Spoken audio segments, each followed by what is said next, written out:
I know, right? Welcome you guys to another episode of In Tune with T Mill. I'm your host T Mill, live from the Rocket City. Let me open up this chat room. And for those of y'all that have any questions, if you're listening live on Spreaker.com or if you're listening on the website paradoxeast.com, you guys can join us in the chat room. It goes down in the chat room, not the DM. But we got a very special. We got guests. I mean, normally we have one or two people in the building. But today we have the whole squad in the building. Some of the squad, I'll say some of the squad. And this is a very special episode. Something that I've been wanting to do for a while. And you guys are going to definitely thank me after this episode. So before you do anything else, I'm going to tell y'all right now to go to YouTube, youtube.com, and subscribe to Messiah Wars. Make sure you go to YouTube right now and subscribe to Messiah Wars. The reason that you're going to go there and subscribe is because you're going to see another creation from some of the visionary minds, man, that are right here in the Rocket City that have created this groundbreaking new web series. And it's about a group of individuals with spiritual gifts that must band together to fight the forces of evil.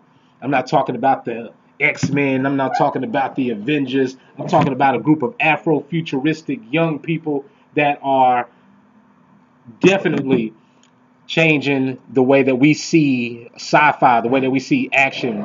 So you guys, today I have the pleasure of sitting down with the cast and crew of the Messiah Wars. Y'all, how y'all doing? Hey, what's up, Tim? Hey. And it's all good, man. We got a room full of great people, man. A room full of great minds. This is the second episode this weekend. Marcus and I recorded one of the episodes last night. We're here again, and I can't do it by myself, so y'all know I have the squad with me, Mr. Marcus Sims. What's going on, man? What's going on, T-Mill? Hey, man, it worked. Those wings work, brother. Not all the way, because I need to have them again. It worked so much you didn't give me one. Hey, shoot!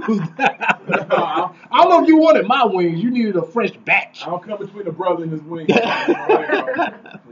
Yeah, man. And of course, in spirit, shout out to Vonda and Miss JQ. But today we have the cast and crew of the Messiah Wars. And I want to go around and I want everyone to introduce themselves because I want everybody to, be surprised. But, y'all can start on whichever side. Oh, man. I knew it. I wasn't going to set you up. I'm Duran, Isabel, the Isabel brothers. All right. Hey, love. Baby Isabel. Tony Kelly. Come on now. What's going on? Zale in the building, man. Y'all know me. If you don't know me, you gonna know me soon. As well, we got some people hanging out with us as well. Hold on. We got a Cole. Introduce yourself. Oh, my name's Jonathan Cole. Yeah. Sounds good. Yeah. That's what's up, Jonathan. And all right, and we also got another special guest. I don't know if I can let the people know who. Oh yeah, we have Pope. You know what I'm saying? White Pope, just hanging out with him. White Pope, man. Yes, sir. All right. And again, this is the cast and crew of the Messiah Wars, and I'm very excited about this. Not only because of what just being amongst friends and family and new friends, new family, but because of what you guys are doing. So first, we could kick it off, and again, this isn't an interview. This is family. We at the barbecue. I know there's no food here, but we're gonna act like this is a barbecue and just have a conversation. So I'm gonna throw some questions out there, and everybody can answer. Not all at once, but of course, everybody can answer. But first, let's talk about how the Messiah Wars, came together, and from where that came from, and how it came to, being something from an idea to an actual visual. Well, here with us today, we of course, we got T Mill, which is hosting the podcast, doing a great job. He, along with Zale, Christopher Gordon, Duran, Isabel, and myself, and my and our other brother Jeremy Isabel, were there in the very, very beginning of the creative process of kind of pitching and the ideas back and forth. So we just want to put that out there because it's not all the time, the Isabel brothers. It's also other people around us who we're blessed to have around us, and their family, their friends, and we just want to give a nod to them and just put that out there that it's not just what you see or what you read, in the paper on the headlines all the time. So I just want to kick it off by saying that first. Yes, and then we'll sir. kind of go around with the people who are present, who is involved with the creative process. I'm gonna kind of talk a little bit about Messiah Wars. Answer the question. Yes, sir. Well, like David said, the creative process started with the Messiah Wars. We gathered together a lot of creative-minded people in the earlier sessions in my humble apartment across the Stone Crossing. Very humble. Very humble. Extremely humble. Hermitly humble. I think it was Ezo, it was you, Tim, Zale, David, you got no one? You Yeah. there. And then Jeremy was on speakerphone. But basically, the earlier parts of it was going off the idea of trying to, I had probably like earlier, maybe like 2 or 3 years ago, I was doing Last Disciple start with the whole influx of, I think it was just Pastor Elliott's Bible study. And we was talking about spiritual gifts. And I thought that's kind of like superhero type stuff. That's what I thought myself when I was hearing him explain it. And so with the influx of like superhero movies, I was like, that'd be kind of cool to combine both of those together. So from that, after we finished Last Disciples, I called a meeting in with all of y'all to just bounce the idea off and see if it was as cool as I thought it was. You knew it. You had to know it was cool. Going back even into the archives, Last Disciples originally some of the sketches for Last Disciples actually was kind of like Messiah Wars infused. Yeah. And then we kind of like down. Yeah. And then we end up kind of breaking the ideas apart and making 2 separate projects. But that's how far back some of the ideas just kind of pitching around. But it's so instrumental to have creative minds around you and creative minds who actually lend ideas that are not even yours. But are humble enough spirits to see the bigger picture and to see the grand scheme of things and to be involved with individuals who don't have any ego and who want on the same page as you. It's very, very, very important to anybody trying to reach any dream or put out any product.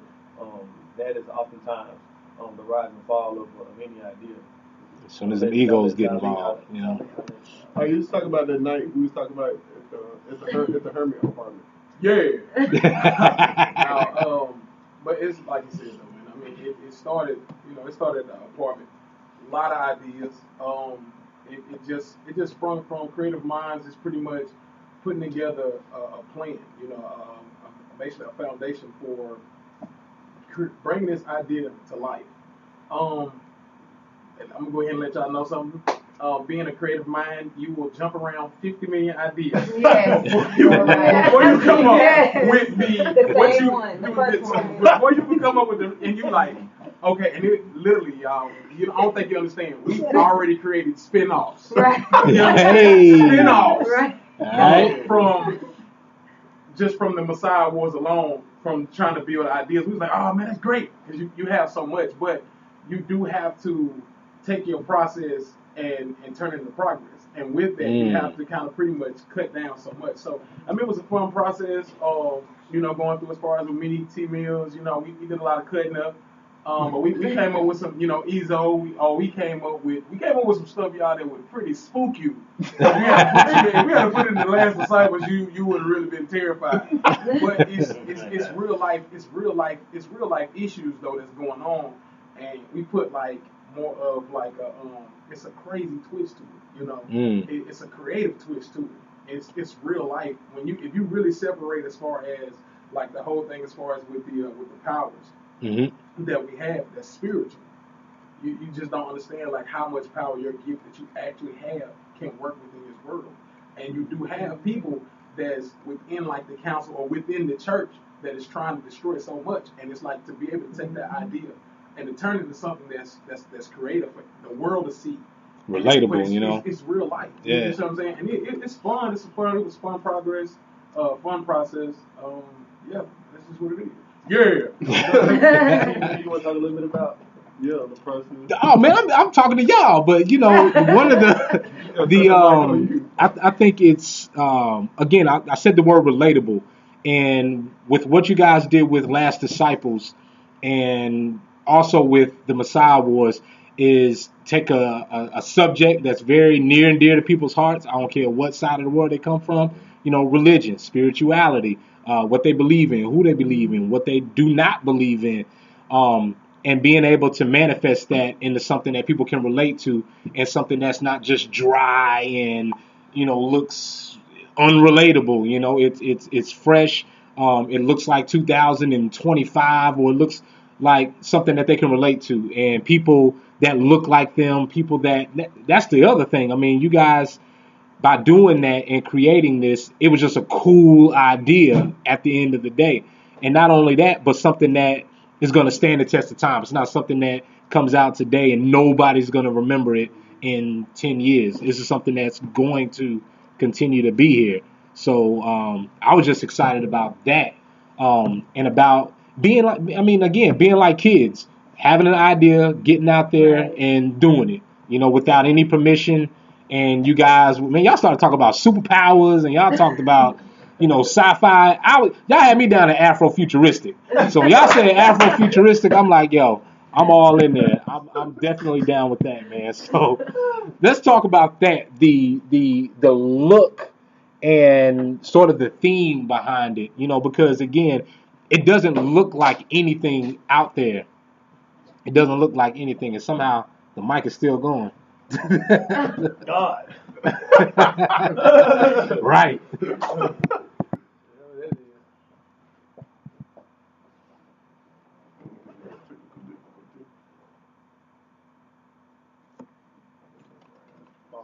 Sideways.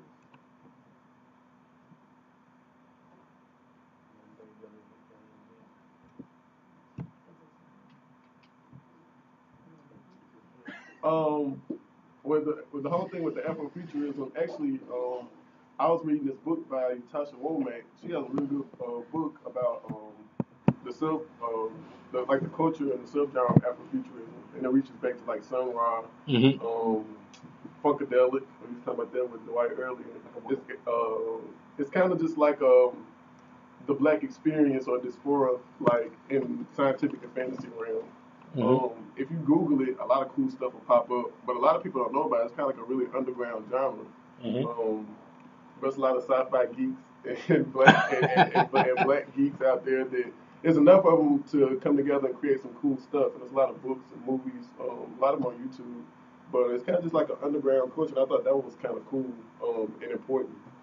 Not only that, but when we were talking with Holloway, you've got maybe a million of them that you went and did your homework on and as inspiration. I was talking about on another interview the last time Duran was here, like sort of his mood board, so to speak, and just sort of all the pictures and videos and inspiration for it. It looked really, really dope. Now, J Love, we're gonna before I forget. Y'all are in the chat room and everybody's going live. If y'all have any questions, make sure you guys right now go subscribe to the Messiah Wars. I'm gonna keep telling y'all this, no matter. I'm gonna say this, and if I forget, y'all remind me throughout the episode. Go to YouTube.com right now and subscribe to the Messiah Wars. If you have any questions, make sure you drop them in the chat room. Make sure you share the video, hashtag the Messiah Wars. Hey man, blow it up. When we were 15, 16 years old, we bigged each other up like a lot. Oh, that's my cousin playing ball, or oh, this is so and so. So big each other up. But one question and comment in the chat room. This goes to Jay. As soon as we went live, hold up, where is it at? So it said, Jay looks sexy with the new cut. So shout out to Jay with the with the new cut. And that is from Holloway's idea. All right. Make sure you guys. Come on, talk about that new cut, man. This is cross promotion. Right. Right. Hey, go on, shout them out, Slay. Oh my God. I Right. cut my hair because it was just something. I needed a new beginning, something fresh, a start over. So cutting my hair was kind of like a start over with me in general. So shout out to Jay Sayo, Jamie Sayo. You know, she cut my hair. There you go. Yeah. All right. So, now let's talk about the episodes, and again, because this is a YouTube series, and sort of. So for the people that are wondering, why do a YouTube series when you have The Last Disciples, and with the success of The Last Disciples at being in the theater, being on the big screen, selling out 2 shows, also going out to Cali to because I want you guys to talk about that later. But why do a YouTube series? Coming off the helm of the full length film. Well, I'll let David do this in front too, and why he feel like it. But for me, I feel like it was good to do YouTube because with The Last Disciples, it was a great experience, and it was great in its own right as far as promotional marketing. But for this, we definitely wanted to open it up more to the audience. It's not necessarily something we want to monetize. It's just more like an idea we wanted to put out there and get out there and start working on. And we started trying to talk about packaging and promotion and marketing and all that stuff. Like that stuff takes time, and it takes like energy and effort. And with this, we just kind of like wanted to have fun. It's more direct, more direct, and just wanted to have fun and get it out and travel with it. It's like a whole different like audience or kind of approach than we get. Reach more people. Yeah. Okay. It's kind of like piggybacking off of what he said. It's a little bit more relaxed, if you will, when it comes to the weight of your production. So that's kind of like one of the incentives to kind of choose that medium. It's also something that we're not seeing a lot of, so it's trying to get on the cusp of the web series movement. You see like YouTube Red being promoted a lot now. We go to YouTube. What's the lady's name? Issa Rae. Issa Rae, yeah. With her success going from web series to actually being picked up, so we see that there's possibility there, but also going back to just our own kind of idiosyncratic thoughts and connections with the project. We were inspired by things such as like Quantum Leap or shout out to Quantum Leap, man. Think about Star Trek. These are things that we saw growing up. Even Twilight Zone, things that we kind of saw starting up there was kind of it didn't need to be a feature film. It was good in that lane and it served its purpose. And that's kind of what we saw Messiah Wars as being something that was kind of given to you on the daily, and not just something that you have to sit down and digest all at once. And also and then shout out to also, if y'all guys are watching live, we also got Mr. Mario Maitland in the building. You know what I'm saying? Scoring the Messiah. Y'all make some noise. You know what I'm saying? He just woke up. Yeah, he just woke up.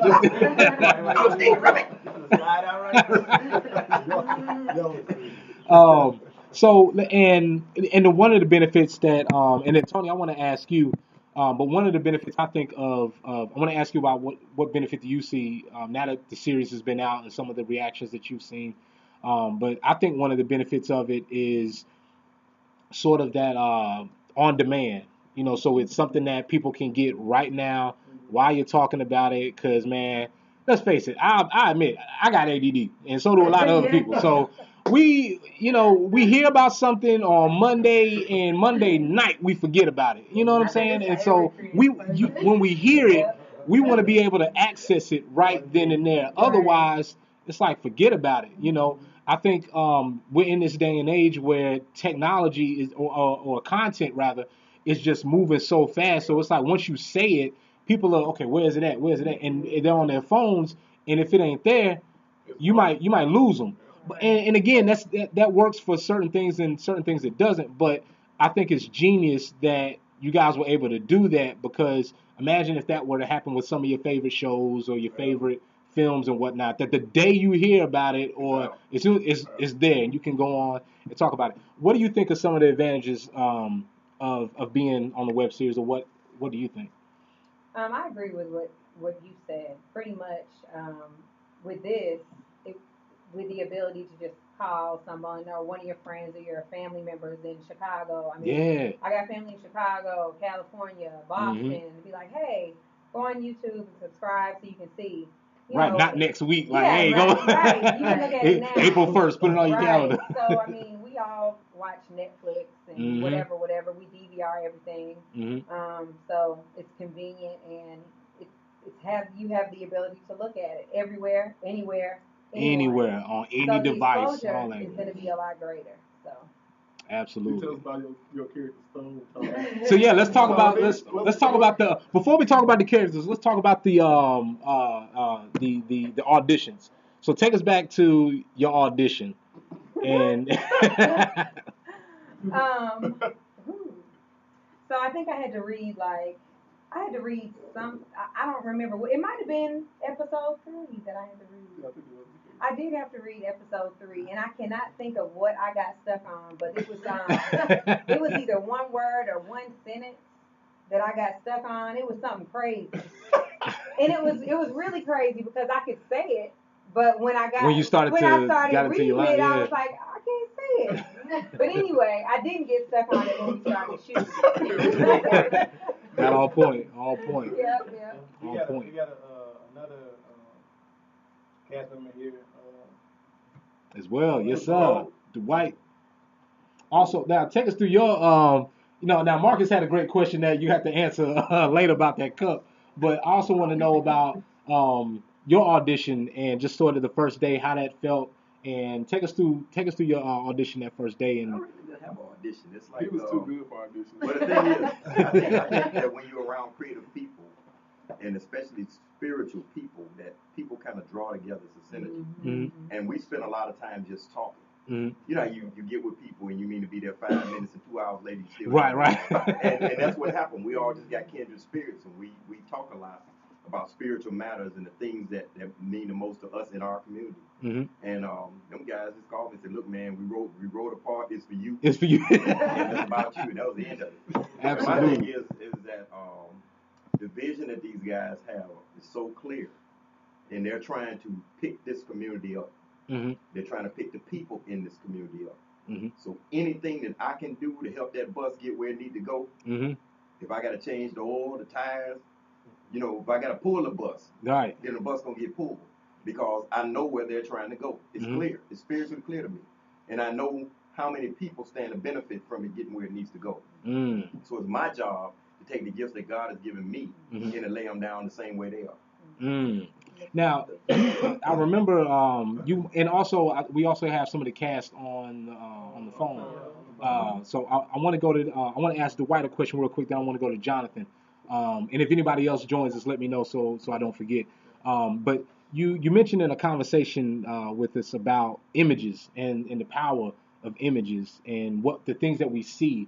So with this, not only the Last Disciples, but with Messiah Wars, when kids see this, or they see themselves in these characters, or they see themselves escaping in a world like this, or we see actors, or just the images that Messiah Wars is providing and is out there right now. Tell us a little bit about that, about what you mean by images having that power and what that means for Messiah Wars. First of all, if you study Scripture, the main thing that God warns everybody about is idols, all the way through the Old Testament. False idols. Mm-hmm. If the images were so important to bring it up, we don't pay much attention to it, yet we're in an image-driven society. Mm-hmm. It controls everything that's bought and sold. Mm-hmm. The images control everything that's bought and sold. It can build you up or they can tear you down by those images. They can give people impressions of you by those images. So if we understand that, then it's very simple. If God has given us the gift as image makers, that carries a lot of responsibility. Because he who controls the images controls the mind. You dig what I'm saying? If you break that idol, you'll free people. And so we've been entrusted with something very powerful. A lot of times we want to build in the community, we want to do all of these things, but everything starts with an intact spirit. Your spirit is your confidence. If I break your spirit with an image, it doesn't make any difference how much great ideas you bring to me. I don't believe it. And as long as I don't believe it, we can't do anything. So when you apply it to Messiah Wars, what it does is it expands our thinking. It takes us outside of the box. I give a good example of what I mean by the power of images. Until when you look at Obama's presidency, you can say, well, he didn't do this or he forgot about these people. I never looked at it in terms of politics. I looked at it in terms of one thing. Scripture said there will come a time when the last will be first and the first will be last. Slavery broke the black family and made it last. But who was first for 8 years?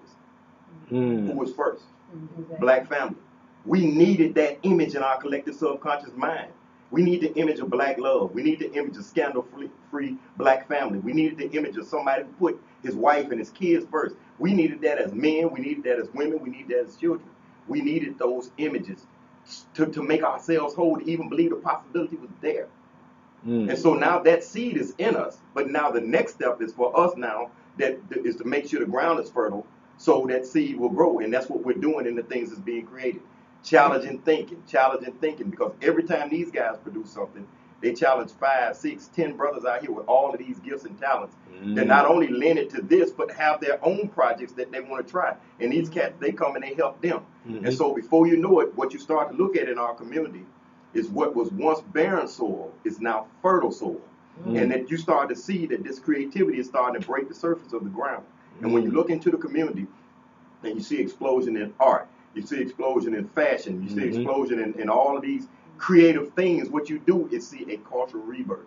And whenever you have a cultural renaissance, you got an economic renaissance, because without culture, you got no resources. You show me any place in this nation where you got an explosion of culture, I'll show you where the money is. Period. Harlem Renaissance. People go to New Orleans for what? Culture. They go up to Nashville for what? Culture. They go to Chicago to experience what? Culture. You go to New York to experience the amalgamation of what? Culture. So culture is the key. We think money is the key. That's why we're always behind, because we're trying to play by somebody else's rules. We got culture. As long as we got culture, we got gold. That's what I'm talking about. He was like, that was his audition.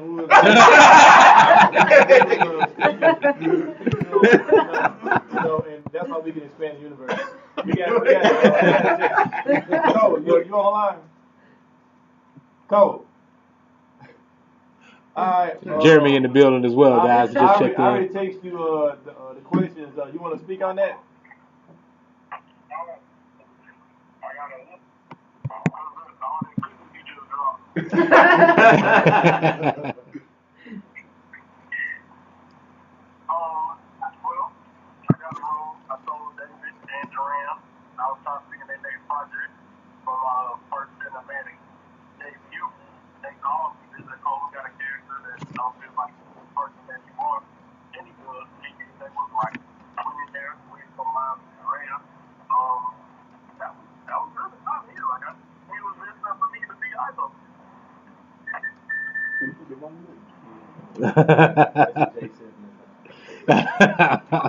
That's what's up. Anything you want to highlight them about? Well, yeah. One, and again, we're talking with Jonathan, who plays the character ISO. And tell us who is ISO. They want to know who is ISO. ISO is he's not a tough character to get to know, but he's a complex individual as far as he's really into pop culture. He's really about the team and not himself. So if the team is down, he'll be down. If the team is up, he'll be up. He's a genius. He puts stuff together, makes all the weapons, all that good stuff. And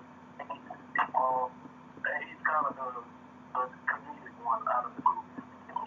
Absolutely, because y'all set the trailer up nice, you know what I'm saying, with ISO in there, with that teaser trailer. that was good. I don't know whether to praise you.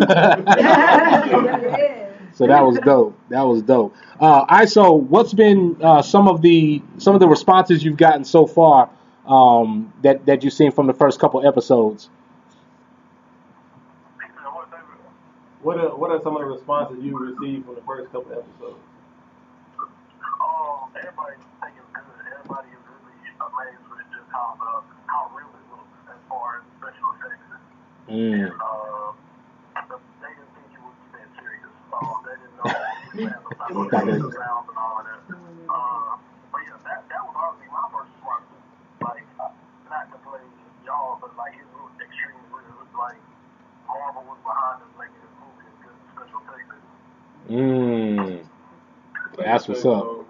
Appreciate it, Appreciate that. Yeah, man. And again, I'm gonna keep telling you guys right now. That's the perfect time for you to go to YouTube.com and subscribe to the Messiah Wars. Go to YouTube, subscribe to Messiah Wars, check it out.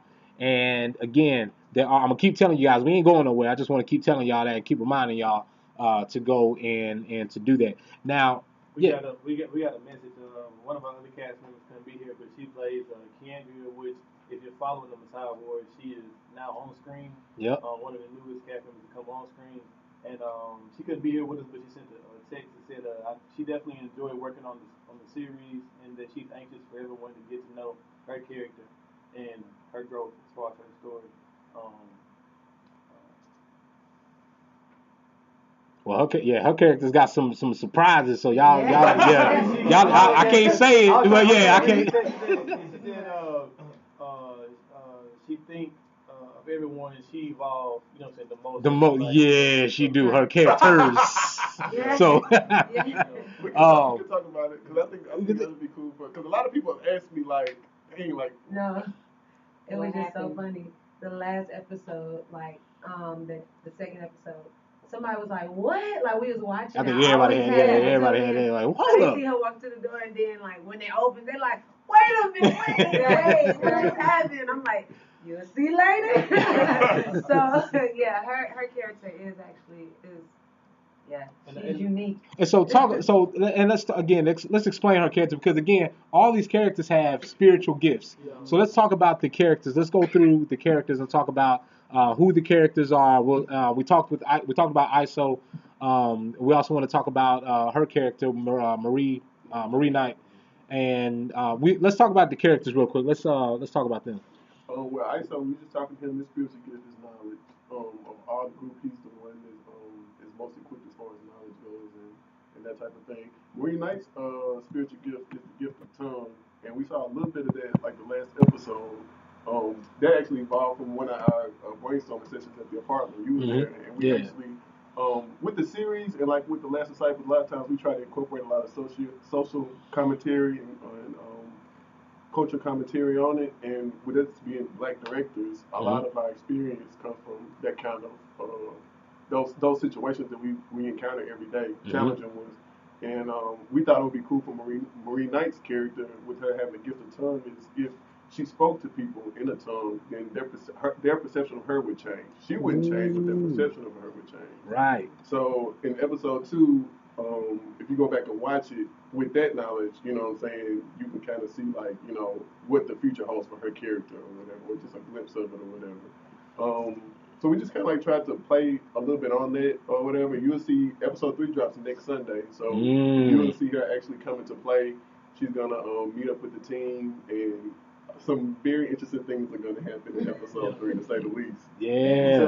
To go ahead and kind of like throw in some of the other characters. Of course, Pope is on screen. He has a gift of administration and leadership. He has a gift of administration and leadership. You also see character Sparrow on screen as well, and you see this kind of tag team group called the Messengers. But to kind of like give you a brief, you know, kind of sum up of what's going on there. Pope is the leader, and you'll see like the where his kind of story is kind of being unfolded a little bit in the first episode, to where they're talking about him, but we haven't really gotten a chance to put him face to face with some of his past, and so that is a little bit packed in about him, and him and Sparrow have a relationship as well, as far as him kind of being kind of her guardian in a sense, but Sparrow more so than ISO too, but Sparrow kind of has a father figure, kind of sees a father figure in him, and he's kind of taken to her in a way, and so you'll see that kind of information being given in the first episode and on into the second episode. So Sparrow's a healer. A spiritual gift is healing. Healing. Sparrow's a healer. You see that in episode 1, her trials and tribulations with that, and all these characters, if you look at it from that angle, have trials and tribulations with their gifts, and that's kind of something in the writing process that we wanted to kind of inject as a part of our reality. Absolutely. And let's talk about I'm excited Detective for Stone. Tony. Yeah. Which we meet her next Sunday in episode 3. Yeah. Stone is a detective. Alright. She's a good detective. She's like, I guess, top dog. Right. In our mind. Look, she gets the job done. You gotta start somewhere though. You gotta start. Hey, I'm going off the script. I'm going off the script. Look. We love Stone. Don't run. She runs. She's a record shop. She's a record shop. She's just a detective that isn't burnt out, I guess. You know how in today's society you got people, okay, we're going to get him because he fits the description and we ain't going to worry about nothing else. Right. Close. Right. But Stone wants to know, the facts. She wants to make sure everything gets straight. She wants to get the case closed the right way. So she wants to get to the bottom of everything and make sure that everything is done correctly, and that's what she's done. And willing to put herself in harm's way. Mm. To get it done. Ain't afraid. And a female. Ain't scared. Right. And a female detective. Right. All right. And then we also have now with the characters again. Why did you choose these gifts? Because again, you could have superhuman strength or X-ray vision and all this other stuff that we've seen. But I want people to realize that this is unique in the sense that you guys didn't just come up with they're just gonna blow the world up whenever they want to, or time travel, or whatever it is. But each of these gifts means something, and they have a significant use. Like so, they've why these gifts and why give these people gifts and these flaws, so to speak. Well, it's like we said before. As far as the reason why those gifts was chosen, because those gifts people use day to day, and you don't even you don't realize it. It's kind of like the character of Mariah Knight, right? How like you seen in the last episode, the way that she spoke to the person, they automatically changed and thought like, okay, she might be. Well, if you think about it, when you're in the workplace, and this is just some real life stuff here. Being black in the workplace, when you go into a professional environment, it's like Pope said, the image, right? The image of a person. And it come from like in our session that we had, and how that came up is because we got to talking about how like you could talk to someone and they will assume that, oh, you must have came from this. No, I'm from the hood. You know what I'm saying? I come from nothing. But just because I come from that, don't think that I'm ignorant or that, that we bilingual, I'm not smart. by nature. We just bilingual. I'm not able. I'm not, what I'm saying? I'm not smart. And so it's kind of like sometimes what we have to do is we have to become a chameleon. We got to play a role in order to get ahead or to move forward. You see what I'm saying? And when you think about it, it's the same thing when they control the image. And that's how they came about. So we chose those gifts because of those are the gifts that we have that we use daily. You see what I'm saying? But a lot of people do not know that it's a spiritual gift, that it's a God-given gift, that we live and we breathe and we eat that gift. And it's like they say, we'll lose it if we don't use it. And so we chose those because people use those on a daily and don't really realize it. You think like, say like an administrator, you strong, your leadership. Like that's a gift. Yep. If you know how to be a chameleon, if you know how to like go to the streets and talk to the people, and if you know how to go into the business and talk to the people at the business, that's a gift. Yeah. Everybody can't do that. Yeah. And you got to think like when you have a kindred spirit about you, like people will grasp hold of that and they like, oh man, and it comes from because of you have a gift and you know how to use it, and that's why. So it's just like it's fun, you know what I mean? And that's why those gifts was chosen because we use them on the daily. A lot of people, and like I said, we got to talking about the fruit of the spirit and different things like that, and those are a lot of the fruit of the spirit. The healer, we all have the ability to be the healer. It's like Detective Stone. People got to care. The reason why things is going to crap is because people don't care. Exactly. And that's the thing. Like she works hard and say, let's get this done the right way. That's what a person caring, loving, would do. So it's like with that right there, you can't beat that. You can't beat the truth behind these gifts, and that's what we want to spread. We want to spread and say, you have the ability to make change. You have the ability to do this. You have the ability to do that. Do what you can. Yeah. And with your gift, you know, I mean, everybody has it. Use it. You just gotta have it. You gotta Now- have it. Yeah, Exactly. that's powerful. I want to ask you guys a question, but I want y'all to think about something in the back of your mind. All right, we're gonna have a little fun. All right. Now, by the end of this episode, I want all of y'all to come up with your gift, but it can't be. Let me see, because I don't want y'all to be easy with it and just say, "Oh, I got the gift of this." Okay, you gotta give me two, because obviously y'all have a main one. characters in Messiah Wars? Or our own. Your own. What is I only your have one. you got more than I thought you one. were gonna make it like a cereal box. Yeah, do it like a cereal, but you gotta say which Like, Messiah out of Wars these character five, are you? Okay. We'll do that. We'll do that. So, but I want y'all to think about it for a little bit, and then tell us why. But now one other component that I want to talk about real quick is again the visual effects. There's nothing. Yeah, I'm trying to think. No, there ain't nothing like it. There ain't nothing like it on YouTube as of now. And I mean, I haven't seen nothing like it in. I mean, you got to think about it. I mean, it's sci-fi, but when you think about all the different elements, I mean, you've seen sci-fi, but you haven't seen sci-fi like this. You've seen action, but you may not have seen action like this. You've seen a lot of these different elements because nothing's new under the sun, but you haven't seen all that culminated in one thing with, you know what I'm saying, with our generation. That we haven't seen. You know, that's a given.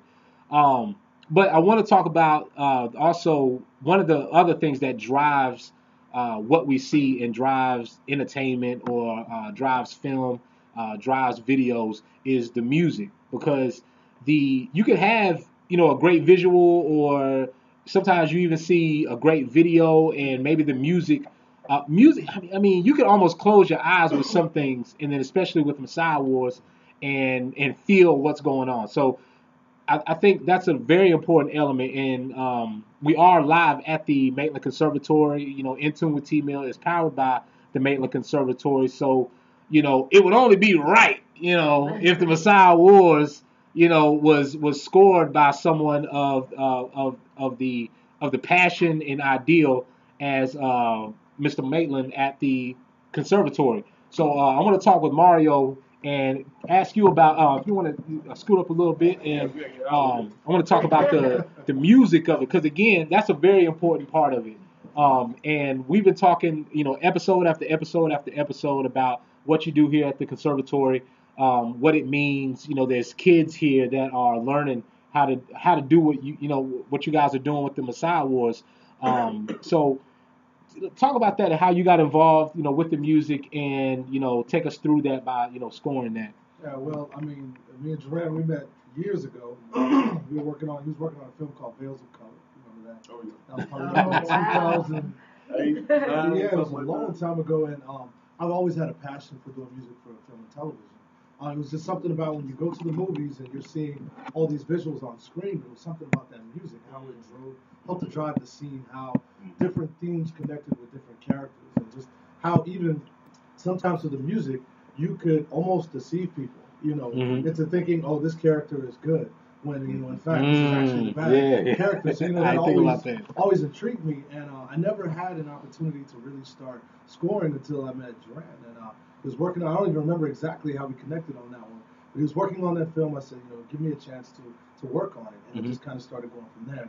So fast forward all the way now to Messiah Wars. I think what intrigued me the most was, one, when I saw the visuals. You know, a lot of people say that they love to do things in the arts, and they do it, and they're creative and they're passionate about it, but they don't always strive for the excellence with it. And so that was one of the first things that really intrigued me about it, is that these guys went the extra mile to make sure the excellence was there. When I saw that, I said, okay, this is amazing. You know? So the next thing was we were talking about, you know, musically what type of energy they wanted to create for the series, and you know, you used The Dark Knight, Batman, and one of my favorite film composers is Hans Zimmer. Hans Zimmer, A lot of people don't know who Hans Zimmer is, but Hans Zimmer, you know, he does all of the Dark Knight, Batman movies, Pirates of the Caribbean. You know, a lot of people don't know about film composers a lot of times, and so you know that caught my attention right away. That's one of my favorites, and I am a superhero buff. I love superhero movies. Yeah. I love Marvel movies. I love all of that, and that's what I like to do. That's the type of music I like to create. Mm-hmm. So when we came together, it kind of just came naturally because I said, "Oh, I get it. I get what you want. I know where to go with it." It's the one you've been waiting for. You know what I'm saying? I love it. So as I started, they made it really easy because of the edits, because of the action, the acting, the visuals. It made it very easy to interpret, musically what they wanted on screen and what they wanted in the music. So, like I said, I really just enjoyed working on it. I felt like I had to catch myself sometimes. Mm-hmm. I get caught up watching it instead of doing the music. I'm supposed to be working. Right. Let me stay focused. Oh. But I think the other thing that I loved about it was even just the look of it. The color correction, just the vibe. Everything was very dark and it was just very serious tone. So I tried to capture that in the music. I tried to capture some of the things that haven't come out yet about certain characters in the music, like Sparrow's theme, started working on that. So just really understanding how these characters felt. For example, like in episode 2, make sure it's Maria Knight and Mariah Knight. Maria Knight said it right. Just kind of the inner turmoil she was dealing with. I tried to capture some of that in the music as well to bring out some of that tension in the music as well. But the challenge is taking all of that and from episode to episode, making it cohesive, making it consistent, but still growing change throughout the entire season. So. Let me ask you this because I tell people all the time that I learn like a 5-year-old. So there's a lot of times where I have to watch something 2, 3, 40 times before I actually understand it and get it. So I want to know if this is true because what I found with music helps me understand what's being said in the scene. Absolutely. So if I don't understand what they're saying, the music sort of kind of lets it on like, okay, that's what's going on. Exactly. And is that sort of what happens? Absolutely true. That's part of the function of a film composer. There's a whole lot of things I could go through, but for example, let's say you're watching a scene and a character is just sitting there and you hear no music, right? You're not going to think anything, but what if you're watching the scene, this character's sitting there, and then all of a sudden this ominous music kind of creeps in. It makes you expect something. Something is about to happen. I don't know what it is. I don't see any visual signs that something's about to happen, but the music told me something's about to happen. Same when a certain character enters onto the screen. A lot of the times, this may be the first time that you've seen that character. But for some reason, if this music does something different, then all of a sudden it makes you pay attention to that character. And in some cases, it makes you look at them and judge them in a certain light. Like I said, we can use the music to deceive you. A character can come on screen and I can give him some sort of ominous theme, and automatically you think they're the bad guy. Right. But in fact, they're actually the good guy. So the music can be used to function in multiple ways. And another way is we use instruments and even sometimes scales and things like that emulate the time setting. For example, if you're watching an old samurai movie that's set in Asia, what type of instruments are you going to hear? You're going to hear Asian-based instruments. You're going to hear... You going to hear no 808s? You going to hear 808s and hundreds? Unless it's the Quentin Tarantino. Right. But you're going to hear things, even in the harmonies that are created, and the melodies that are created that emulate and put you in that setting of time. And those are just some of the rules that we follow, and also sometimes some of the rules we break on purpose, musically. So you're right. Long story short, the music is there to help the listener, help the person that's watching the film really move through the film, and also as well it has some technical functions to help glue the scenes together and so on and so forth in transition. Absolutely. And so for the people that have you had any reactions or people that have let you know just after they watched it, just kind of what's been the receptions after people have watched it and knowing that this is something that's been scored right here. First of all, people don't believe that it was shot right here in Huntsville. I mean, it looks like it was in somewhere out of space. You know what I'm saying? Somewhere out in Huntsville. But what's been the reception and the reactions? It has been extremely great. I mean, people are so impressed, and what I love the most about it is that they're impressed holistically about the entire thing. And, and that's the way it's supposed to be. It's not necessarily about any one particular aspect of it sticking out. It's about they're just impressed that wow, this was done. And what I love about it the most, going back to what we do here, we educate people in the arts. We teach them how to run Pro Tools, how to score movies, how to mix and master, all this stuff. And so now we can say, hey, now we've been talking to you about this, showing you this. Now you can see some people that you can reach out to. Right. that are right here in the community that are doing this, and they're doing it on this level. And again, they don't have to go to, California Right. or Right. New York or travel. They can do it right here in their own backyard. To where there's places where they couldn't do that, Right. So I mean, it's a good thing. And here's the other thing, the power of music, which I look at creatives and people that do film or do music, as having superpowers, and as a superpower in its own. But the fact that music can totally change a scene, from one type of music to another. I'll give you guys a little homework. Y'all could go and check out. It's the Mary Poppins. There's a clip of Mary Poppins, all right, and it's the original trailer. Original trailer with Mary Poppins, all this happy music and everything. We all remember Mary Poppins was this great, nanny, whatever. And then somebody took the same trailer but put a horror theme or, scary music. Scared the life out of me. I'm a grown man. I don't want to watch Mary Poppins to this day now because of that. So the fact that you can score a film or score a scene and give that emotion and sort of make someone feel good, make someone feel afraid, make someone feel in love, or they don't know what they're feeling. So the fact that you're able to do that and people are able to learn that here at the conservatory, I think is dope, man. So I think y'all should, definitely take advantage of that. So appreciate you for what you're doing with that. Now, we talked about some spiritual gifts. And so I wanted y'all to, come up with your gifts. And we're going to go around, you know what I'm saying? We're going to start. Mike already already got the mic. Start on this side. Before we get there, I want to go back to what you guys just kind of recap what everybody's saying. Man, if this ain't empowerment, tell me what it is. Right. When you can take the gifts that God has given you as someone who produces sound, and you can shape what people think.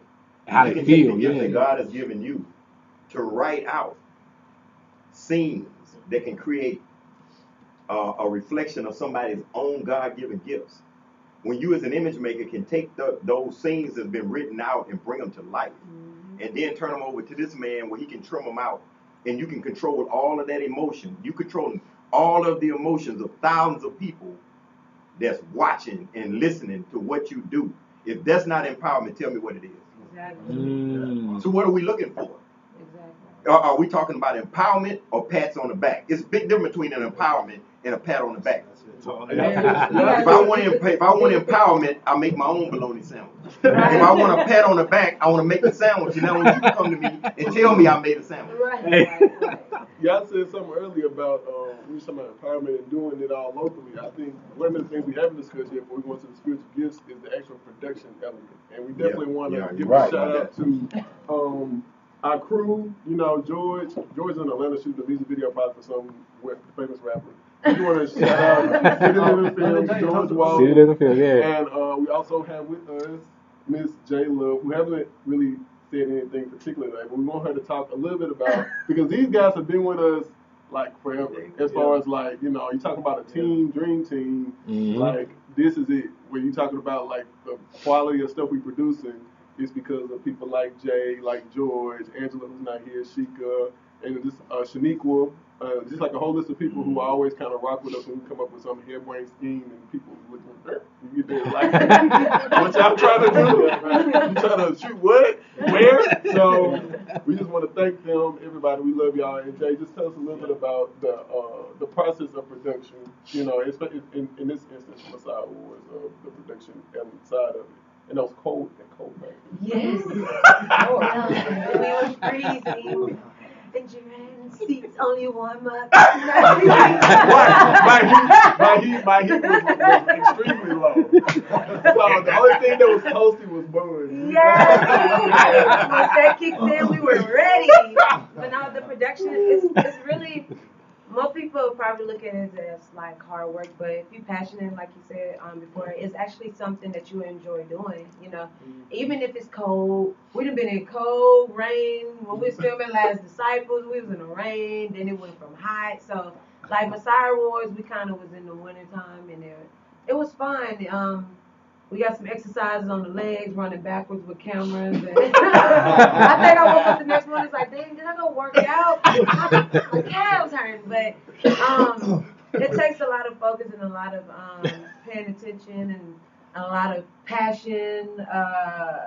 Just loving what you're doing to get it done. You know what I'm saying? So I don't know. I learned a lot from Duran. Period. So I'm like.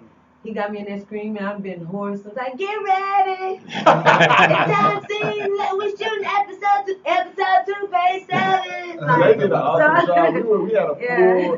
Oh my God, we had a hellacious day. Oh my God, Because 12 hours. It was a 12-hour day. 12 hours. Back to back. Back to There was back. another like 18 hours. Like the day Yeah. before. It was 18 hours. Yes, like Because so. when people watching these episodes, everybody kept on asking like, "Why is it so short? We need longer episodes." I mean, if y'all know the amount of time that goes into production and editing Lord, and presenting a I quality, had no idea. It's And that's crazy. the thing. Yeah. Like, I had no idea like how it was to be on camera. I guess I had done little things, but when it came to that, you know, I to be honest, a lot of stuff is easy when it comes to, you know, music or acting, being creative, stuff like that is easy for me because it's something that I love. But honey, when I say work. You know, you think you Work know with it, an you E, think you ready, you W-E-R-K. think you got it, and then that camera gets in your face and you like, wait a minute. You start walking and talking and I'm like, you know what, next time I'm going to like stand in the mirror and run while I memorize because I am not going to get distracted. It was hard. And I told them, I was like, wow, like I did not realize how challenging this was going to be for me. I was like, but you know what, I'm glad I did it because now I feel like, okay, I need to perfect this. Because it was, you know, it was something I like a challenge, and it was challenging. But now let's talk about that aspect for, you know, real quick because I don't want to veer too far off. But again, a lot of people that are in these positions, the cast, the crew, the actors, the actresses, a lot of these are first-time actresses, first-time actors, first-time cameramen, or first-time crew, things like that. To whereas people may think, oh, I got to go to school for this, and I got to do this or I got to do that. You know, some of it, you know, is people that just have that natural talent or, you know, like you said, to challenge themselves to get out and do something. Once you did the scenes and you were able to, you know, go back and sort of think about the work you did after, or, you know, I want to talk about, you know, some of the people that if it was their first time or any feedback that they, you know, that they gave y'all, for someone doing this for the first time or the first time on this level, what would you say is, how does it feel after, you know, once you've made it through and once you've done it? Because I know it's a thing to actually get through it, but you know, it's like I text both of them, or I know I text them and was like, you know, I have a newfound respect for actresses. I mean, because like I said, I didn't realize everything, how much everything was involved, and shooting out a sequence, and okay, we're gonna do this here, and then, you know, we're not on a set, we're at these places, and so you got to think about time, and you got to remember your lines, but not only you have to remember your lines, but you have to be this character. So it's like, okay, you got to make sure you know the lines well enough so that you have time to put in the character with the lines instead of just like, right. So it just made me appreciate, and it made me look at, you know, actresses and actors differently, because before it's like, okay, you going to work, you ain't doing nothing, you know. But, you know what I mean? You're making all this money, all right, okay. Yeah. But it's seriously, like, during the time, and I did not have a big part, thank goodness. Because I was thinking, ooh, if I had a big part. I honestly they didn't tell you about the spinoff, the Detective Stone series? I felt like I had 2 jobs at the time. You know, that I think one of those nights was like a Sunday, and I had to work the next day. And I was like, ooh, I felt like I've been working all day. I was like, ooh, I'm tired. You know, I was like, I had to keep making sure Tony was straight. So, you know, I just respect them more. I kind of see, you know, I respect them, of course, for all their hard work, and just see how different, it's just a lot different than what I thought it was. But it was so much fun, too. Absolutely. And you guys, once again, we're talking about the Messiah Wars. It's youtube.com, Messiah Wars, all right? youtube.com, Messiah Wars. Yeah. His experience. What's your experience? Yeah. It looked like it came natural to Folk though. Oh. Folk was just being I himself. think most of the time I found myself just taking in the energy that they bring to the set, Mhm. the creativity they bring to the set. I learned a lot from these guys. People think that if you're older, you always got something to teach, but the truth of the matter is it's sort of circular. Mhm. You know, it's a give and take. Everybody got something to give, but people have something to take too. And just watching them work, watching their relationship with everybody, the energy they bring, I think that to me is what I got most out of the whole experience, because I hadn't been on a real set with those guys before. Mhm. So I just wanted to take the time to take in what I was experiencing, and I want to say, okay, I'm looking at it from this point of view. So when I see the finished thing, Mhm. and having that creative background myself, I understand it. You know, you start out working on something, and people kind of just see it rough. Mhm. They don't see it finished, and they say, or they see it finished and And don't don't see see what the it rough. takes to go into Right, it. right. I did a mural one time at a barbershop. It took me 3 months. Mm. And I remember sketching it on the wall, and the owner says, "This is it?" I said, "No, just wait." Right. But over a period of time, people start to stop by every single night, 2, 3, 4 o'clock in the morning, knocking on the barbershop door saying, "Can I come in? I just want to watch." Yeah. And they build their curiosity Mhm. to see what it was actually going to become.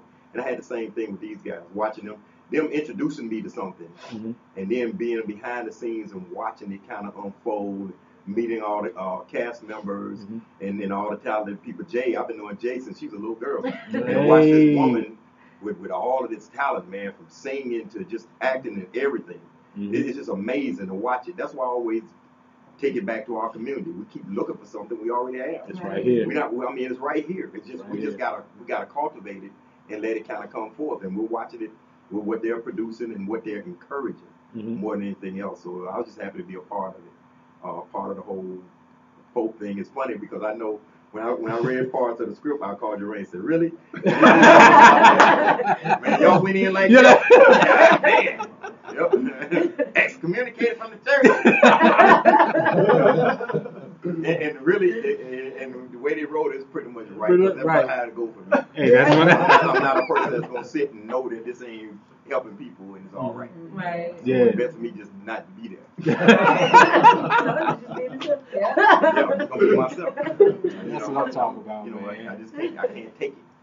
But again, it by you doing that, and I think one of the things that it does is it opens the I don't want to say the door, but it sort of encourages, you know what I'm saying, other people to do the same, you know, for Yeah. the generation that came before us to say, you know, to open up their mind a little bit to say, well, you know what, maybe this isn't the way that I learned it, or this isn't the way that I, you know, interpret entertainment or whatever it is, or learning something new, but then it also opens up that conversation, Yeah, it you know, does. to be able to sit down and say, okay, well, this is, you know, another generation that's doing it. Maybe I don't understand it, but let me sit down and talk about it or have that And conversation. the risk element has to be important if we ever going to have progress. Mhm. This brother came over to open up a conservatory. Who's to say it's going to be success or be a failure?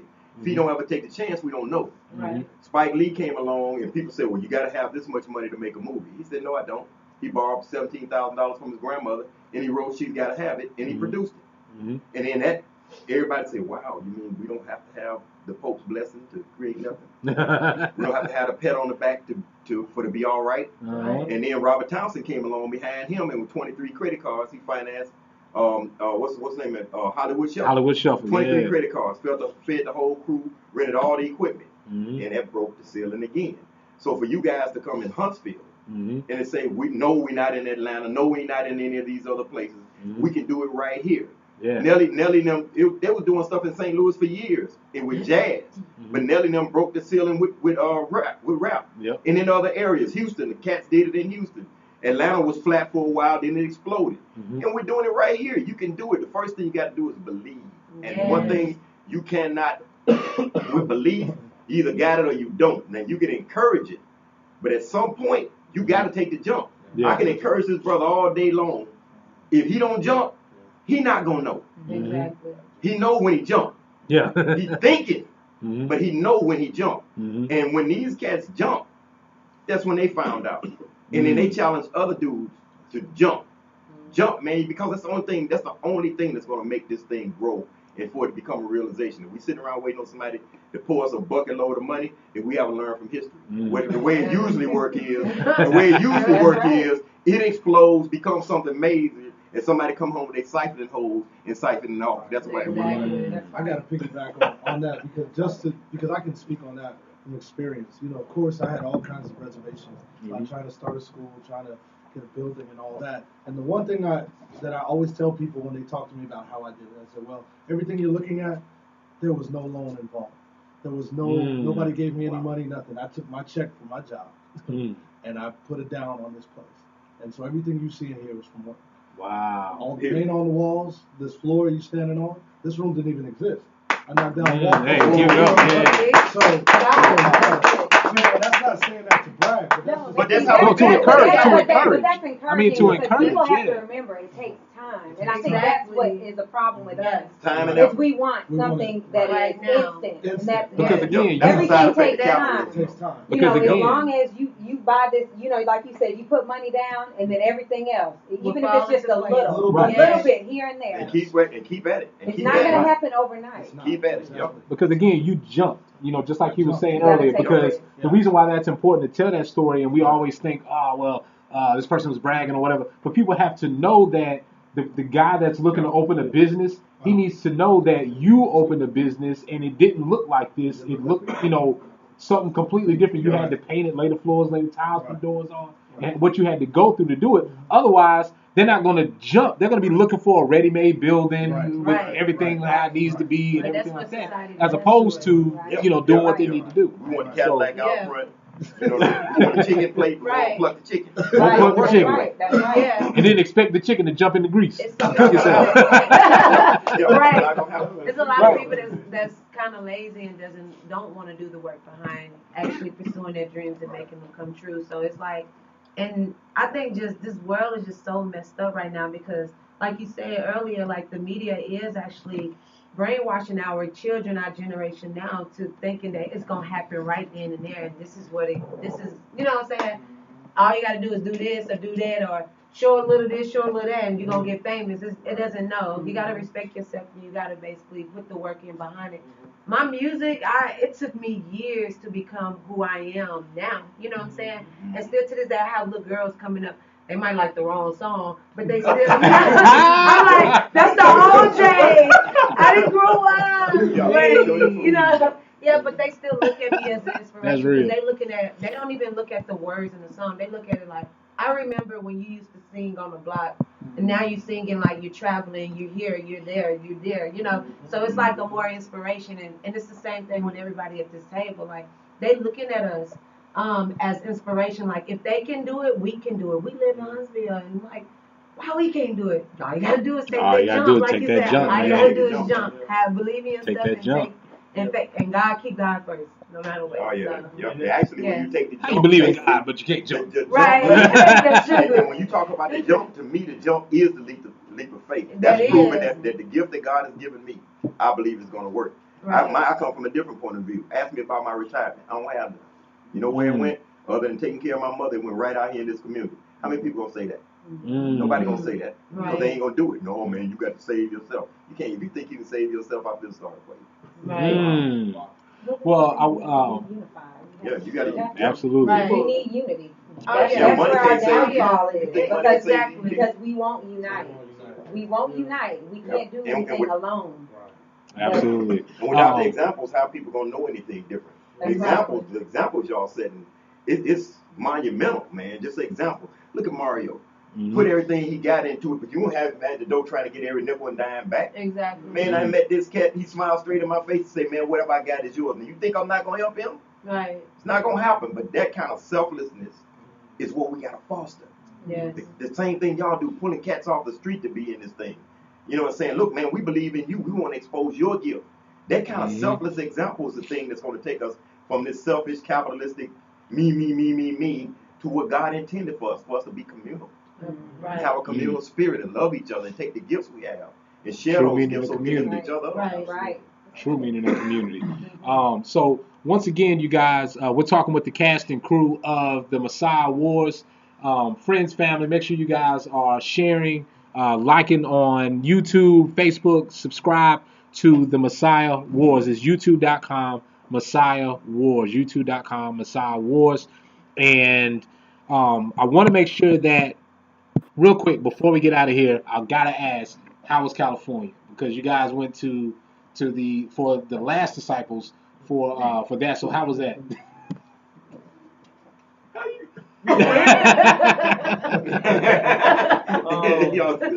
It was good. A lot of confirmation, and experiences like that, just like the experiences we've been talking about in this room, is a little different from everybody. Everybody takes a piece that's meant for them, with them, that's for them. And so, I can just speak for myself. The experience was very, very humbling and very encouraging.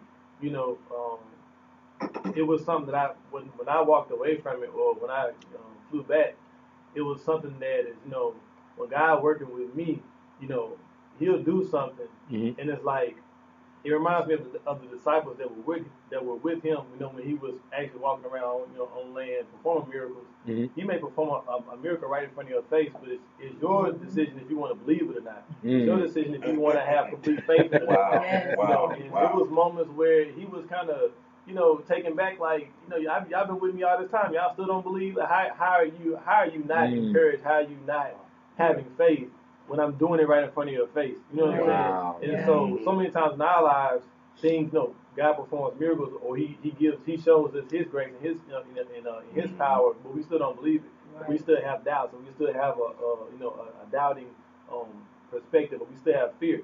And so with me, it encouraged me to just get rid of fear and to just believe in God and trust that He's gonna push you where you want to go. So that's what I took away from it. For sure. It was a great experience, definitely. I don't think we was prepared for what all was happening. Like, I've been to a film festival before. Me and Chris went to the International Film Festival in Nashville for the film we did, Bells of Color, back in 2008. And so, being in a festival, in my mind, like, back then, I was like, oh, we're finna go to Cannes. Like, it's gonna be this, that, and the third. And we were actually more prepared for that than I feel like we were for here, because, like, when we went there, me and Chris had rode with me up there. We had flyers printed up saying, come watch our movie. And we had all this, like, a game playing together. You know what I'm saying? They played us. It was like, they had a schedule, and our film was, like, right before the big film. And I'm like, this is going to be great. Like, everything's going to work out. And then, when we got there, they flipped the whole schedule upside down, and our film ended up showing, like, a Sunday morning, like, I think at 8 o'clock in the morning. Wow. We missed the film. And it was just like, it just hit me. I was just like, what? Like, so going into this, like, this festival, in my mind, I was thinking, like, yeah, it's cool, but I really didn't get my hopes up about it. So I really didn't go out my way to try to do all this stuff. And I was like, we'll go out here. I was looking at it like we just going to have a good time. Like, it'd be nice to share this with people who did the film with us, and we take a few pictures, go to the beach, go home. But, like, God really showed out for us. Wow. Like, I was like, first of all, our film was, like, closing night. So it was like a great crowd there. And I was actually kind of nervous. I said, Dave, y'all go ahead and go in there. I was just going to stay out here and network. So I was just being real. I was just like, because if there's nobody in there, I don't want to be in there. Like, it's going to hit me too hard. And Jerry came back, he's like, it's a crowd now. I was like, really? I was like, what they saying? He's like, well, they just ended the movie and started. I was like, oh, okay. So I said, what they say? So I'm just standing outside, networking. But God told me, He said, stay outside. This is a true story. Like, He just said, stay outside. Wow. And so I stayed out there with my bag, not knowing nobody, just standing in the middle of the lobby of the movie theater. And it's introvert, like looking crazy. Hair not done, looking bumpy. So I was just like, I'm just gonna stay here because I feel like I just need to stay here. And then I turn around and this lady said, hey, how you doing? And it's Angela Northington from RJL, which is like one of the biggest independent film distributors in the country. And I'm like, we got a film. I give her a DVD, and she was like, okay, here's my card. And I didn't even know who she was until I looked it up. And I was like, oh, man. And then, like, I went ahead and went to the movie theater. They was receiving the movie, like, because, I was thinking, like, when we go to L.A., this is going to determine if everybody in Huntsville's on a mass hysteria or not. Right. It's going to be like, we leave outside of Huntsville, everybody like, this is garbage. But, like, we went there, and everybody laughed at the part they were supposed to laugh at. Everybody responded, like, and I was like, oh, okay, so we might have something. And so afterwards, this lady had came to the door. We did the Q&A session. It was well received, and we were leaving, and this lady came with her 2 sons to the door, and she was like, "Is this the movie where the Last Disciples is?" And the lady who was over the festival, she's like, "Yes, but you just missed it. Like, it's late now." She was like, she looked so heartbroken. She said, "Oh, I bought my kids tickets. We just really wanted to come see it and see what it was about or whatever." Like they were teenage boys or whatever. And I was like, "Well, let me run to the car. I'm gonna run to the car. We got some DVDs. We had completely run out of DVDs. I was like, I'm gonna run to the car. I think we got a couple more DVDs." So I went all the way to the other side of the mall, because the mall's connected to a movie theater. So I went on the other side of the mall, grabbed the car, came all the way back to that side, grabbed the DVD, and met her. And she's like, "Well, thank you so much." As soon as I get back into the movie theater, Doxy said, "Hey, ain't that such and such?" And we started looking around, and we were just surrounded by movie stars. Like, people were all the way, like, surrounding us. Like, all the pictures we took were, like, people just surrounding us. I guess they were waiting to go to the close of night movie or whatever. And so we was like, "Well, let's network." But that was not really network. People ain't calling them names because I don't want to have nobody on TMZ. but stars like their children was like coming up to us and like talking to us, and we was like talking to them, networking and some of them, one of them ended up inviting one of our cast members with her to go into the into the final showing. Which is like the ultimate network. Yeah. But even he turned it down because he didn't. It was hitting us like boom, boom, boom. You know what I'm saying? He was like, "Nah, I'm with a group." Yeah. We like, "How stupid?" Like, go. And then we turned around, like she was already going into the but it was that kind of hysteria that we kind of was caught up in, Wow. This definitely was God. It was live.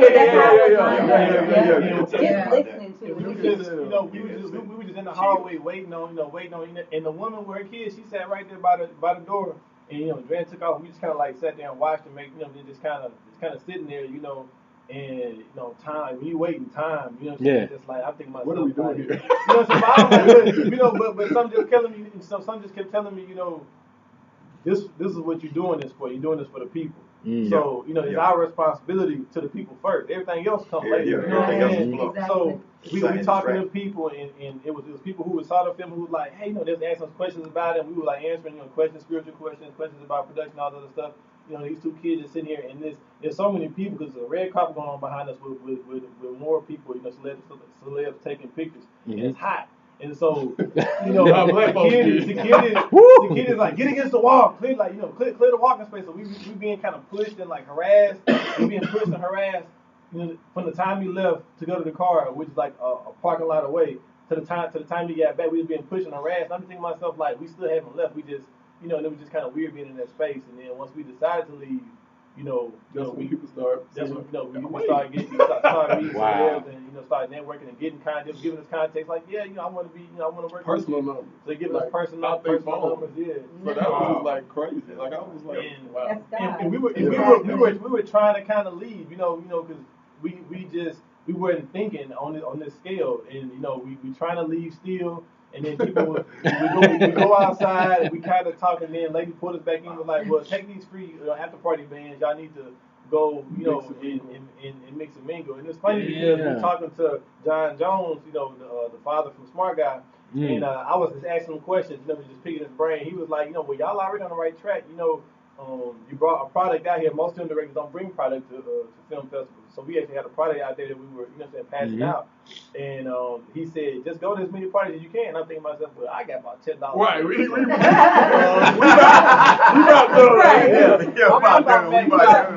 to go back home. I'm trying to not miss my flight. You know what I'm saying? So I won't be going to any after parties. So but I said, "Okay, thank you for it." And then, like I said, on the way out, the ladies ended up pulling us in, was like, "Here, take these bands." And they gave us, the free VIP bands, to go mix and mingle. And that's what we went and did, and then we made contacts there. And so it was all on on the prayers of people here, who had belief in us, and people who prayed us. It was people praying for us all the way to the time we got on the plane. Right. You know what I'm saying? So it's just on the wings of those prayers that we were able to go in and But I look at that as stuff like that because we saw the other side. Like me and Chris literally saw the despair side with the first film. Like it was heartbreaking. So This seriously. That was so a setup, though. That was a setup. Yeah, you gotta- you have to, you can't be afraid to your jump out. breakthrough. Yeah, that was a setup. That was a setup for what just happened. That was very heartbreaking. I remember that like that was yesterday. Man, no, serious. Like it's like they say about like when it comes to film, not only as far as it is a lot of work into production, but it's also a lot of work when it comes into like advertisement, groundwork. Like we walk that mall and we got to put out so many stores.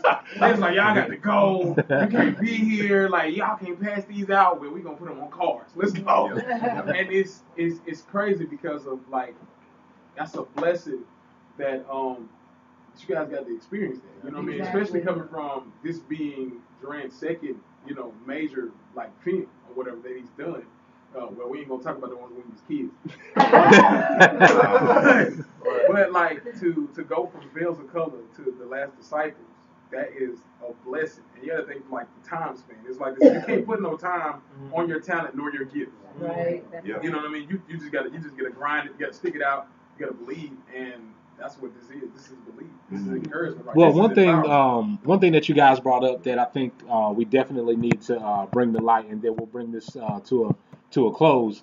For the people, the family, the friends, the just passersby that you may have met along the way, everybody that's here, that's gone, for the cities. Give it up for the people, you know what I'm saying? That just friends, you know what I'm saying? Because again, just like you said, I mean, from people that's watching it, the people like the young lady and her sons, everybody that went and watched it, or everybody that's subscribing to Messiah Wars, because again, the saying "there's no you without me," and that says a lot, you know what I'm saying? But I think it's also a really big thank you to people that are looking for things like this, and then they see it and they're like, man, finally, you know what I'm saying? Like, I ain't gotta watch no new, Housewives on Alabama. I got something that I could, really watch and something that I could support. Or and they can champion and say, you know what, I can't make it out to Cali, but hey, I'm gonna call all my family out there. Yo, y'all, go out there and check them out. And they have something to be proud of. And it's not just, oh, this is Atlanta or this is New York or New Jersey. This is from Alabama. This is something that we can be proud of. So I think for the people, and again, near, far, here, there, everywhere, good and bad, everybody that had any type of part in anything. Again, it's great for the people that have been a part of this, and to be able to enjoy it and to enjoy more and things to come. The challenge is that I leave with you guys now, to the people that's listening, is I say it all the time on every episode. You got no excuse. So to that person, that kid, that boy, that girl, no matter what age, to that grandma that might be 112 years old that want to do a movie or want to do a TV show, you have no excuse. Just do it. Jump. Take care of yourself, grandma. If you're 112 years old, please make sure. Please make sure your shoes are Please make sure tied. make sure your shoes tied. Make sure you got the I falling and I can't get up. Make sure somebody there with you when you jump. Right. Don't jump too high. Yeah, don't jump too high, grandma. Don't jump too high.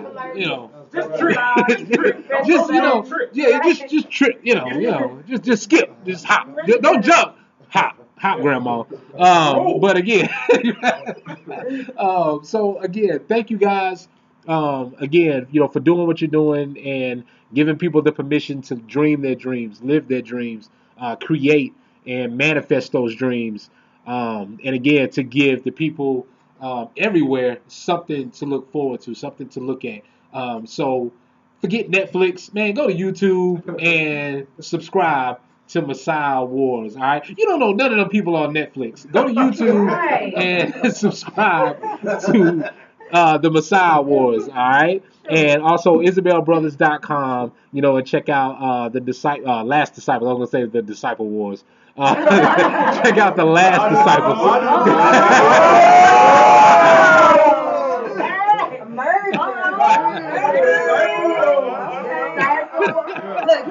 Look, everybody, look at him. These creators. What?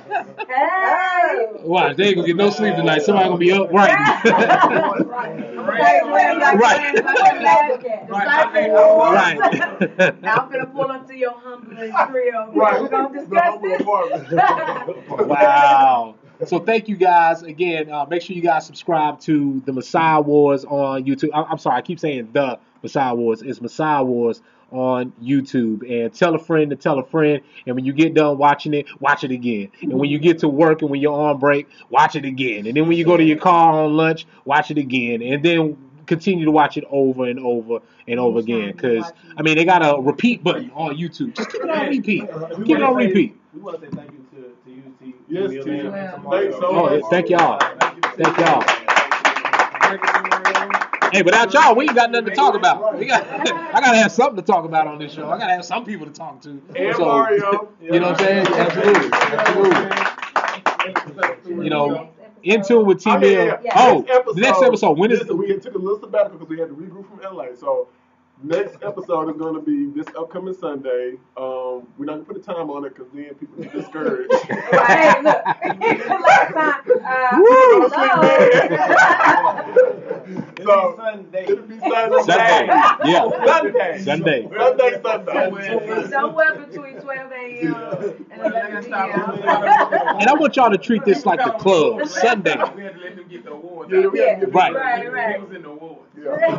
People want to know what Beyonce was doing. They want to know Right. what Belly looked like. Look, this is the I was like, But okay. listen, be sure Where's that? if you got a weak stomach, don't watch because this episode. No, if you got a weak stomach, watch and then just get you a bag and bring a bag with you. Because episode 3, you know, it's gonna be a trip. It's Turn getting all the real. lights on. Yeah, turn on the Getting lights. real. Turn all the lights on. Did you find your cartoon to watch? There you go. The ice white lays off. Make sure the ice make off so it won't scare you later. Now what you do is you watch it and then you go watch The Last Disciples. You know what I'm saying? Lift the spirits up. There we go. You know what I'm saying? There you go. There we That's go. what you do. Pull out your Bible and start reading. What you know? Hallelujah. Put every light on. Right. Go to the restroom. Every light in the house on. Go to the restroom. Right. You know you got to pack Yeah. when you get in there. And All right, there you go. Then you walk in the dark room. if you're real scared, pick up a weapon and check every room. Got a long stick. Right. Get the That's what I'm talking about. See, this is what it's like when we doing this movie. Oh, Like, shit. right. On set. On set. We have That way. Yeah. Y'all see how much fun, you know what I'm saying? I mean, again, this is when you're creating, you know, your dreams. This is when you're doing something that you love, whether it's shooting a movie or making peanut butter or making sandwiches or whatever you're doing. As long as it's legal, you know what I'm saying? I don't think you need to have this much fun doing something legal. But as long as you know, having fun and creating your dreams. So make sure you guys subscribe and reach out. You know, reach out to them. You know, hit them up on Facebook. Follow the characters. Find the characters. Can we shout out? You know, some of the or some of the characters, or you know, where to find, or the best way to find them. Yes. Well, if you go on our YouTube, go on the website. If you need to get in contact with any of the characters in the movie, you can go on MessiahWars.com. First, you got to watch all the episodes, and then Yeah. you can. Yeah. Right. We actually StarWars.com and you can just reach out to us. Just reach out to us on Yeah. YouTube or on Facebook, social You media. can reach out. Same thing with Last Disciples, IsabelBrothers.com. You know, you pay for them domains. Please. Word. Hey. Absolutely. We was in LA, and just quick story. We was in LA, and the woman who we were checking in, and one of the ladies who were kind of asking us, questions about this, that, and the third. And when you being asked about your material, you kind of you doing the cigarette pack. Right. Cigarette pack, trying to find something. So I was just like, hey, go to the website and the laptop, and they exited out of all the spreadsheets they were doing and pulled it up, and in 2 or 3 minutes they were watching the trailer Right on there. the Yeah. website, Wow. and all 4 of them was like. Was like watching, and then people who were in line with us were like, "What are y'all looking at?" Yeah. Yeah, that's good. Y'all zoned in. What is that? And then it's just like, so It's yeah, that just- natural, you know what I'm saying? Go to the That website. natural interest. That's dope, man. So make sure you guys reach out to them, and then especially to all the young professionals that's out here. If you're on a campus and you want to, create something, get your friends together and watch it together, or do book these guys for another film screening or something. New rules, man. Break the rules. It's the new Wild West, man. You don't have to play the game the way that they taught you. Do it the way that you want to do it. Right. And we you know what I'm saying? We do speaking engagements as well. So if you wanted to come and speak to you, at your school or at your maybe you have like your church has like a youth ministry or like a daycare or something like that. Like we go and speak. That's what I'm talking about. We're going to start going on daycare tours. You know what I'm saying? Talk to the babies. Those are the ones that listen. You know what I'm saying? They don't listen. The babies need it because it starts there. Right. We don't go to nursery. We don't go to nursery. We don't. Daycare, anybody keep your child. Anybody keep your child. They 16, 17, they keep your child. We go colleges. That's real. We speak to the teachers. Go to the day. Hey, That's I real. know baby language. You got spiritual gifts too. I can speak Google Gaga all day long. All day long. Hey, get Marie Knight. You know what I'm saying? Highlight Marie Knight. Get Marie Knight up there. You know what I'm saying? To talk to the kids, man. Real quick before we go, shout out to the rest of the cast and crew of Messiah Awards. It's not here. A lot of people couldn't make it. Just want to shout them out and tell them we appreciate y'all. And Absolutely. Give it up for the cast and crew, man. Everybody that, you know what I'm saying, in Messiah Awards. Everybody been hanging out.